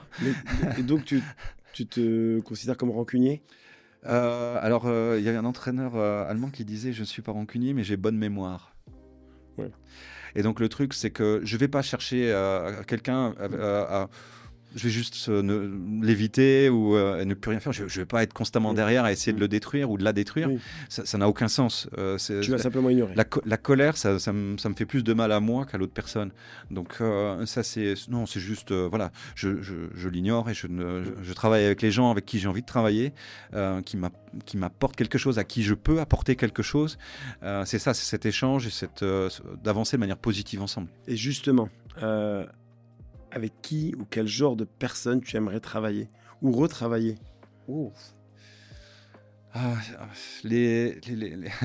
Les entrepreneurs, de manière générale. Il y a des gens avec qui j'ai eu l'occasion de retravailler, notamment Nicolas Buc, qui était donc mon actionnaire chez Digitech. Nicolas Buc, moi, de ma mémoire il y a quelques années, etc. Je pense qu'il était assez dur, je le connais pas du tout, mais ce serait intéressant de travailler avec un gars comme ça. Alors, je confirme qu'il est dur, mais c'est quelqu'un qui est... moi je l'aime beaucoup, vraiment. Et on s'est engueulé par moments, mais il n'y a pas de rancune là-dessus. Et quand il est devenu président de l'UEL, je l'ai retrouvé dans une autre fonction et dans une autre relation. Je n'étais plus son salarié. Et j'ai toujours énormément aimé échanger avec lui, et j'ai eu l'occasion pendant aussi quelques années de le voir de temps en temps pour des déjeuners plus amicaux qu'autre chose, en tête à tête. Et c'est voilà, il a son style. Il est un peu cow-boy. Et donc, c'est le genre de personne avec qui tu te dis, je retravaillerai avec un gars comme ça. Si on a une opportunité qui fait du sens pour tous les deux, oui, bien sûr. On apprend beaucoup avec des gens comme ça. Oui, parce que on se frotte. Et là, j'ai quelqu'un qui a un sparring partner, mais d'exception.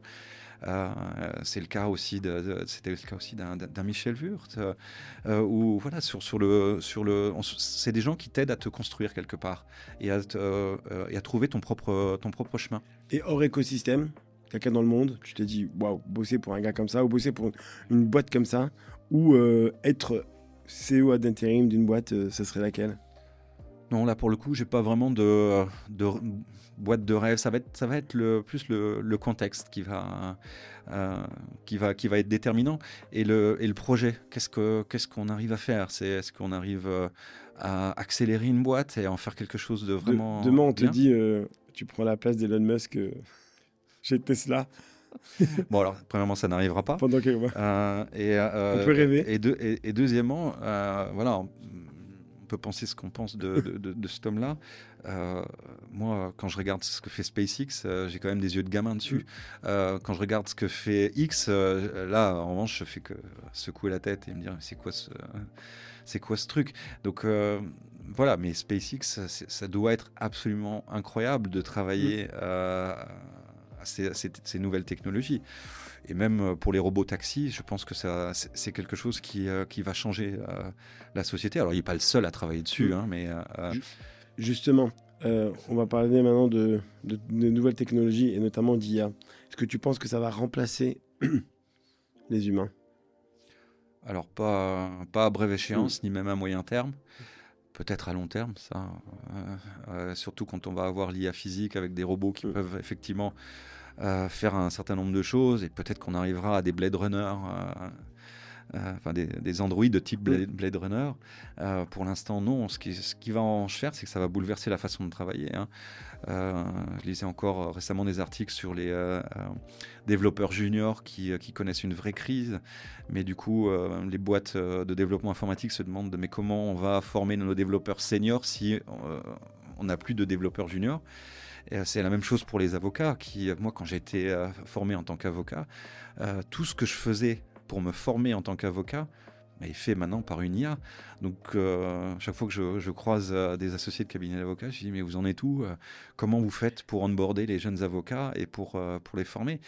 Et ça devient de plus en plus les bébés nageurs, c'est-à-dire qu'on les balance direct dans le bain et puis voilà, il faut face client et avec des choses complexes, sans tout ce travail de préparation, d'apprentissage sur le long terme à la dure que l'IA maintenant a complètement évacué. Je pense que tu as une fille. Oui. Donc, comment tu vois l'avenir de la tech pour elle? Déjà, je pense qu'elle rentre à la fac, là, en tout cas, là, elle est en master, oui, elle est en train de terminer. En master déjà, ok. Oui. Donc ça fait longtemps qu'on s'était... ouais, c'est vrai que... Après, elle a été rapide. Hein. Ouais. Donc, elle a fait quoi comme étude? Sciences politiques. Ah ouais, donc un peu comme son père, de la politique, quoi.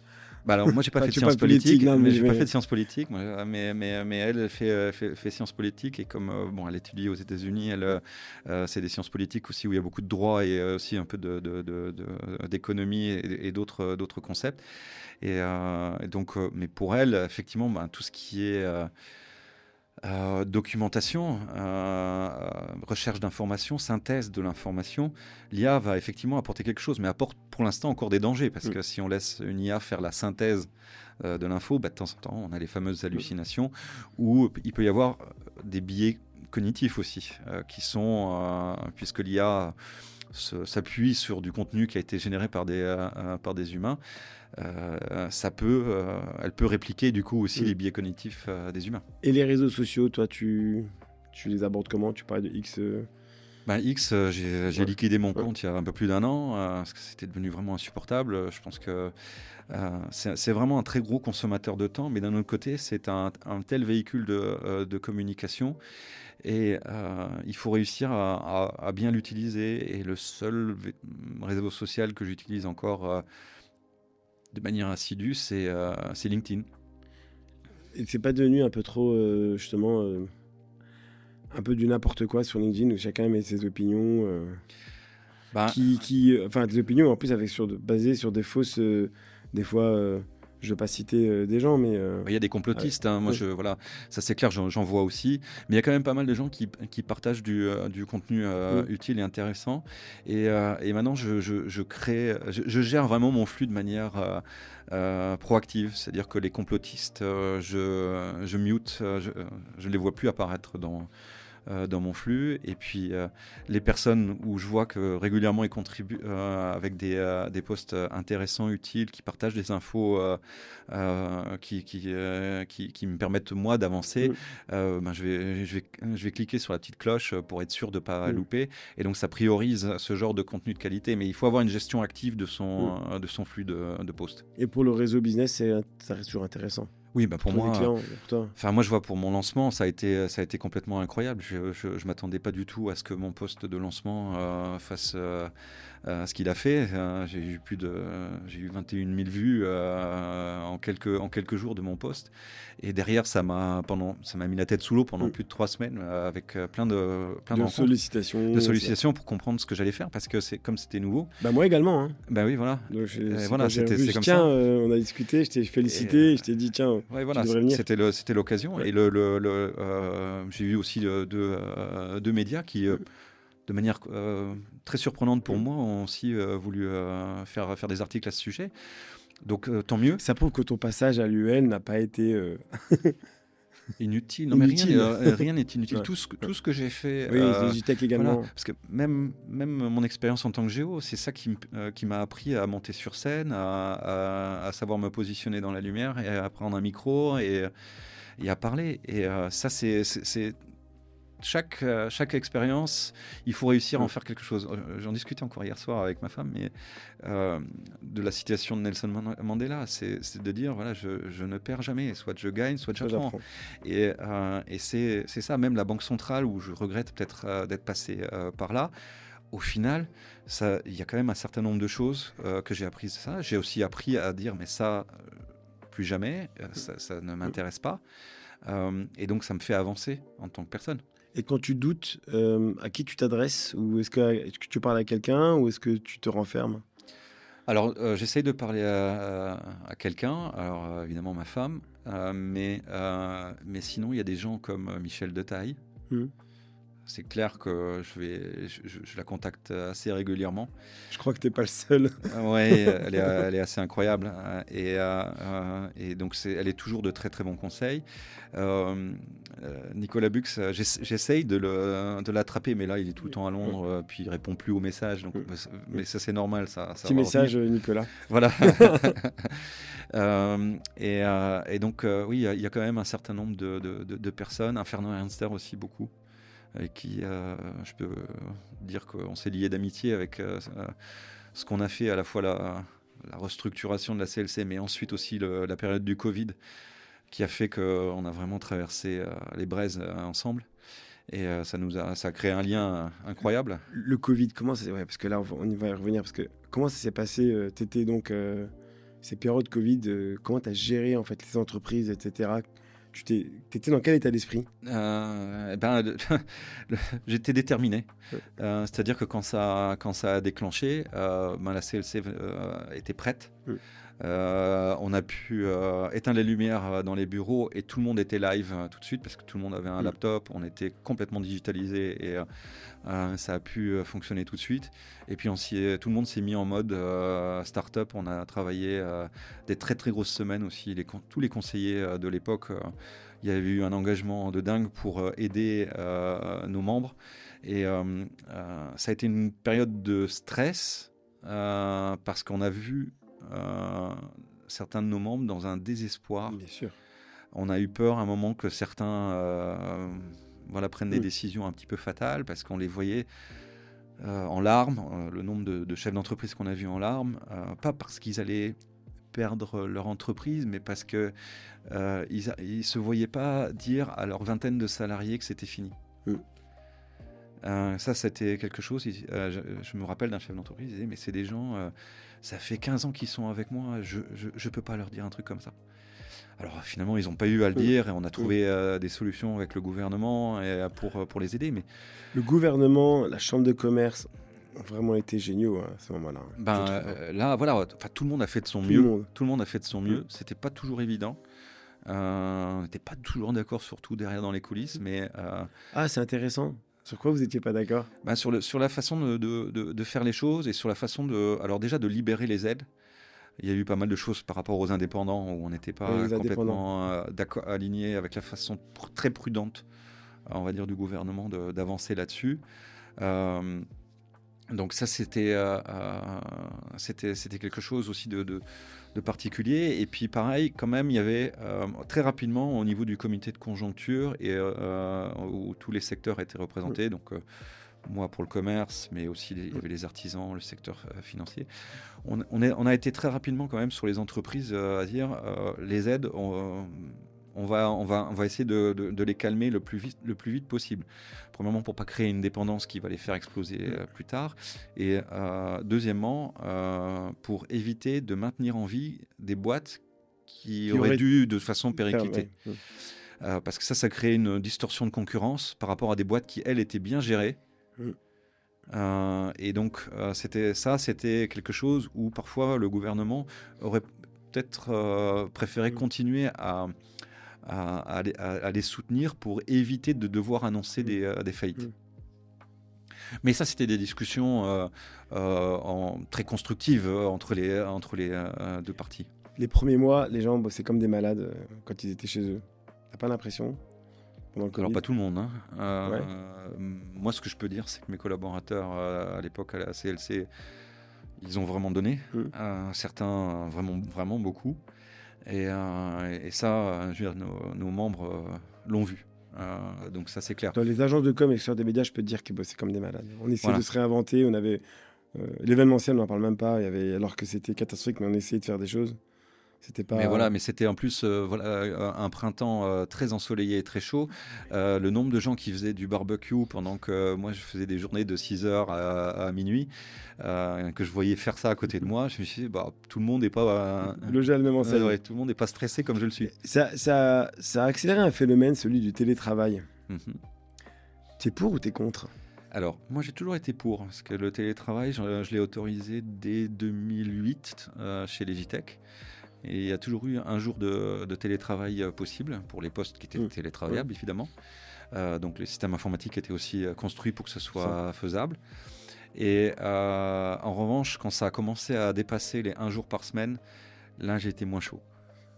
Parce que pour moi, une entreprise, c'est un collectif. Et le collectif se fait pas en juxtaposant des individus. Il faut que les gens se voient.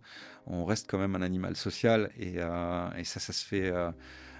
Je trouve que les pauses à la machine à café sont quelque chose d'extrêmement productif pour une entreprise. Ça crée du lien et ça c'est vraiment important qu'on des réunions en visio. On peut pas les aussi, remplacer. Non, on peut pas remplacer ça. Et puis surtout pour l'onboarding de nouveaux collaborateurs, souvent ce que je fais, c'est dire au moins les 3 premiers mois, c'est clair qu'il n'y a pas de télétravail. Il faut être au contact, il faut apprendre à connaître tout le monde. Et ça, c'est ça. Donc c'est ce juste équilibre. Donc maintenant, il y a de nouveau des entreprises qui disent 0 télétravail. Ça, je trouve que c'est exagéré. Un jour télétravail, ça permet à tout le monde d'être chez soi quand il faut recevoir une livraison, parce qu'évidemment, on va vous donner le créneau de livraison, ça sera entre 9h et 18h, donc forcément, il vaut mieux être chez soi à ce moment-là, ou les enfants malades, ou quand il y a un problème de voiture, peu importe, on a tous nos histoires dans notre vie privée qui peuvent justifier qu'on a besoin d'un jour de télétravail de temps en temps. Au niveau professionnel, est-ce qu'il y a un échec que tu aimerais oublier, où tu dis il y a un échec, j'ai eu un échec Oublier, non, parce que effectivement, si on l'oublie, on n'en apprend rien. Mais est-ce que tu as eu des échecs?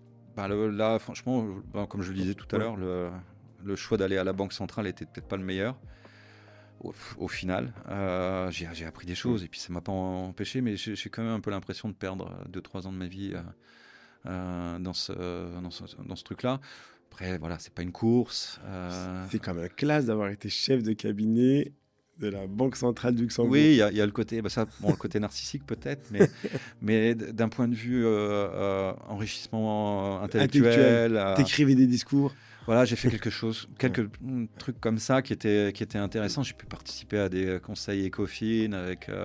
T'as eu quand même des histoires un peu hallucinantes peut-être, des choses qu'on ne dit pas dans la presse ou qu'on n'a déjà pas eu, non? Pas forcément, non. Mais voilà, ça m'a permis de rencontrer des gens comme Jean-Claude Trichet, de fréquenter effectivement des gens qui intellectuellement étaient quand même à un très très bon niveau et avec qui on pouvait apprendre, même si on les voyait que 30 minutes. Donc ça, il y avait quand même ce genre de choses, donc c'est pas complètement perdu. Mais est-ce que j'aurais pu mieux faire de ces 3 ans? Je pense que oui, mais voilà. Maintenant, j'en ai tiré le meilleur. Et justement, tu aurais fait quoi? Voilà, j'aurais peut-être continué à chercher un petit peu plus, parce que j'avais eu 3 propositions, un autre cabinet d'avocats, une boîte industrielle, et j'avais eu ça. Et puis à un moment, je me suis dit, j'arrête de chercher, je prends un choix et je fais ça. Et pourquoi tu n'as pas fait avocat au final? T'es pas resté dans le métier d'avocat, créer ton cabinet Parce que ça, c'était quelque chose que je me suis dit, je pourrais toujours refaire. J'ai toujours dit, le métier d'avocat... Tu t'es dit, j'ai le diplôme, je peux revenir avocat quand je veux. Là, maintenant, tu peux revenir avocat. J'ai demandé juste mon omission au barreau de Paris, donc je ne suis pas radié, je suis omis. Et du coup, si demain, je veux réintégrer le barreau de Paris, je devrais pouvoir le faire... Il y aura peut-être encore un ou deux contrôles de connaissances pour histoire d'être sûr que je n'ai pas tout oublié. Ça date quand même d'il y a plus de 20 ans. Et Et pour le Luxembourg, il y a une équivalence, comment ça marche? À ce moment-là, si je suis avocat au barreau de Paris, je peux venir ici en ce qu'on appelle liste 4, si je ne me trompe pas, pour être avocat ici à Luxembourg. Mais je ne pense pas que ça arrivera. Oui, mais si demain tout devait s'arrêter professionnellement, plus de CO intérim, tu ferais quoi? L'enseignement? Prof? Tu peux toujours le faire à côté? Là, ça, je te donne un scoop. À partir du mois d'octobre, je vais commencer un programme de PhD exécutif. Ok. Donc c'est un programme qui se fait grandement à distance. J'aurai juste 3 fois une semaine où j'aurai des cours vraiment pour m'apprendre les méthodes de recherche. Donc tu vas faire un PhD? Voilà, en management. Ok. Voilà, avec HEC ou... Non, avec le SCP à Paris. Ok, oui. C'est aussi une très grande école. Voilà. Donc, et c'est un PhD global, donc avec des... Qui coûte 150 000 €. Non, peut-être pas, mais qui coûte quand même. Pas 150 000, mais quand même beaucoup. Et qui va me permettre aussi de faire la connaissance. Il y a souvent des participants américains, asiatiques, etc., qui sont dans les 20 PhD qu'ils prennent chaque année. Ouais. Et donc là c'est depuis décembre que je sais que j'ai été retenu et donc je vais pouvoir commencer officiellement en octobre, mais j'ai évidemment commencé à lire sur ma thématique que je compte creuser. Donc ça c'est PhD et ça c'est pour être meilleur dans ton rôle de CO d'intérim, ou oui, parce que tu as toujours voulu enseigner, enfin tu as toujours voulu apprendre, parce que souvent les avocats c'est ça, vous aimez bien lire, vous aimez bien, d'ailleurs on parlera un peu des bouquins, mais c'est clairement plus pour prévoir mon activité dans 10-15 ans. J'ai pas l'intention de prendre vraiment une retraite, c'était pas la tradition dans ma famille. Je veux dire, mon père vient de fêter ses 80 ans et vient seulement de donner sa démission du barreau de Luxembourg. Donc, je ne pense pas travailler jusqu'à 80, mais travailler jusqu'à plus de 70 ans, oui. Et clairement, l'enseignement est une possibilité de travailler sans être forcément dans un rôle exécutif. Là, pour l'instant, j'ai vraiment de l'énergie à revendre et j'ai envie de faire ce travail de CEO par intérim le plus longtemps possible. Mais à un moment ou à un autre, j'imagine que j'aurai moins d'énergie que j'ai encore aujourd'hui et que j'aurai envie de faire autre chose. Je te verrais bien créer une école ici. Alors, bon, il y a déjà suffisamment d'écoles ici, mais d'intervenir en tant que professeur sur certaines écoles, clairement, ça m'intéressera, parce que je pense qu'avec toutes mes expériences, il y a quelque chose que je peux transmettre. Et pourquoi le PhD? C'est que je ne voulais pas seulement être le type d'intervenant dans les universités ou les écoles qui raconte ses guerres passées. Le PhD, le doctorat, vraiment, j'espère, va me donner ce vernis académique qui va me permettre de dépasser mes propres expériences, d'analyser les expériences d'autres patrons et donc d'offrir quelque chose de plus équilibré et de plus utile pour l'avenir que juste un témoignage sur des faits passés qui peuvent être intéressants, mais pas forcément aidants pour éduquer de jeunes managers. Et c'est là que tu écrirais un livre? Pourquoi pas? Pourquoi pas? C'est clair que déjà, le fait d'écrire une thèse, ça peut donner une bonne base pour la décliner en tant que livre après. Donc ça dépendra un petit peu de mon sujet. Si mon sujet finalement évolue vers quelque chose d'ultra académique. T'as une idée de sujet là déjà ou pas encore? Alors j'ai mathématiques, oui, mais ça va être le servant leadership en relation avec l'intelligence artificielle et l'impact sur les organisations et la façon dont le leadership va devoir s'adapter à cette intrusion violente de l'IA dans les organisations humaines. Gouvernance IA, etc. Tu as pas mal de choses. Pas forcément gouvernance IA, mais c'est-à-dire que quand le type de travail va changer, quand l'IA va faire le travail que font des humains, quelle va être la place des humains dans les organisations? Ils vont devoir se réinventer. Un article de recherche justement que j'ai vu récemment publié par HEC se pose cette question-là. C'est-à-dire que si l'IA enlève la tâche de management, que vont devoir faire les managers ou les leaders? Donc on va avoir une transition vers plus de leadership et moins de management, puisque le management c'est de faire les choses correctement et le leadership c'est de faire les bonnes choses. On parlait d'Elon Musk tout à l'heure, mais je crois que c'est lui qui a dit les couches middle management, il n'en a pas besoin. Ben, c'est des couches qui vont devoir évoluer. C'est des rôles qui vont devoir évoluer. Et il y a quand même des compétences là-dedans qui sont utiles. Et pour les premiers projets d'automatisation, sans même parler d'IA, mais de faire de la RPA, d'automatisation de process chez Hospilux, j'avais quand même mes collaborateurs, il y en avait un ou deux qui s'inquiétaient, mais qu'est-ce qu'on va faire si le robot fait ces tâches répétitives qu'on fait jusqu'à présent, et les autres qui rassuraient tout de suite, mais t'as vu tout ce qu'on a à faire et tout ce qu'on n'arrive pas à faire, où on devrait être auprès du client, ça va nous décharger. Donc il va y avoir clairement un switch qualitatif sur le travail de nos collaborateurs, mais qu'il va falloir probablement dans certains secteurs accompagner. Avec des formations, avec des coachings, pour permettre aux gens de rester utiles et surtout aux entreprises de ne pas perdre des collaborateurs qui ont une connaissance du client et du business et des produits. Ça, c'est ça qui va encore faire la différence par rapport à l'IA. On va finir par 3 questions. La première, quel conseil donnerais-tu à un CEO pour son activité de tous les jours? Le conseil ultime. De tenter des choses nouvelles, constamment. Alors de les tenter en petit, mais de ne pas rester surtout dans ce qu'il a toujours fait, dans sa zone de confort. Rester dans sa zone de confort, c'est devenu le piège à éviter. Mais on dit souvent que ça permet effectivement d'évoluer, mais ça peut être risqué. Oui, mais c'est encore plus risqué de rester là où on est.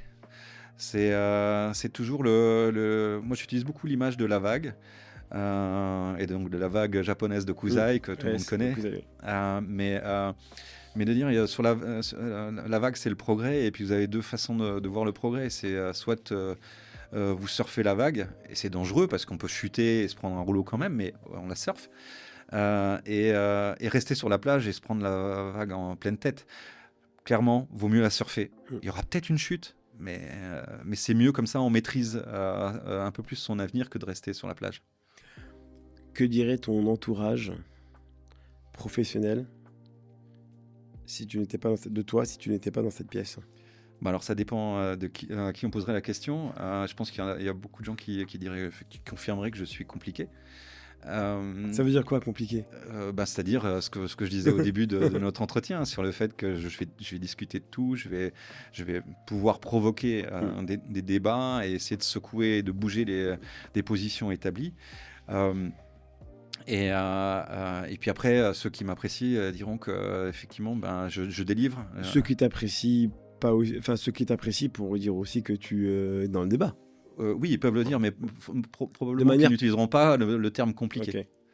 Voilà, c'est un peu la nuance. Il y en a qui trouvent ça intéressant, peut-être un peu fatigant, mais intéressant, et d'autres qui trouvent ça vraiment pénible parce qu'ils préféraient avoir un consensus mou tout le temps, quoi. Et je t'ai coupé, donc après, ceux qui t'apprécient diraient quoi? Justement que j'arrive à livrer. Et c'est-à-dire que je suis un créateur et que je fais avancer les choses. J'ai aussi des collaborateurs qui m'ont dit, et ça c'est vraiment quelque chose qui m'a touché, que je les avais fait grandir. Et ça c'est un de mes grands principes de leadership. Je suis dans l'école donc, du servant leadership, et c'est un de mes principaux, on va dire, guides, compas, boussole plutôt, d'essayer de faire grandir les personnes avec lesquelles j'ai la chance de collaborer, parce que c'est ça qui fait grandir les organisations et qui fait que derrière les clients sont contents, les fournisseurs sont contents. C'est de créer ce côté positif qui rejoint aussi le développement durable et la RSE. C'est cette création de valeur partagée. Ça, c'est pour moi le servant leadership. Ça, c'est l'entourage professionnel. Et plutôt personnel, donc tes parents, ton épouse, ta femme. Oui. Qu'est-ce qu'elles disent de Nicolas? Alors moi, par exemple, mon père, lui, il est très très fier, donc ça c'est pas objectif du tout.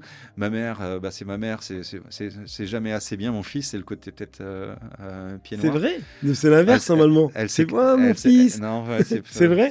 C'est plus, elle a plus été dans l'exigence. Ok. Même si maintenant, voilà, elle s'est adoucie. Elle comprend ce que tu as fait quand même.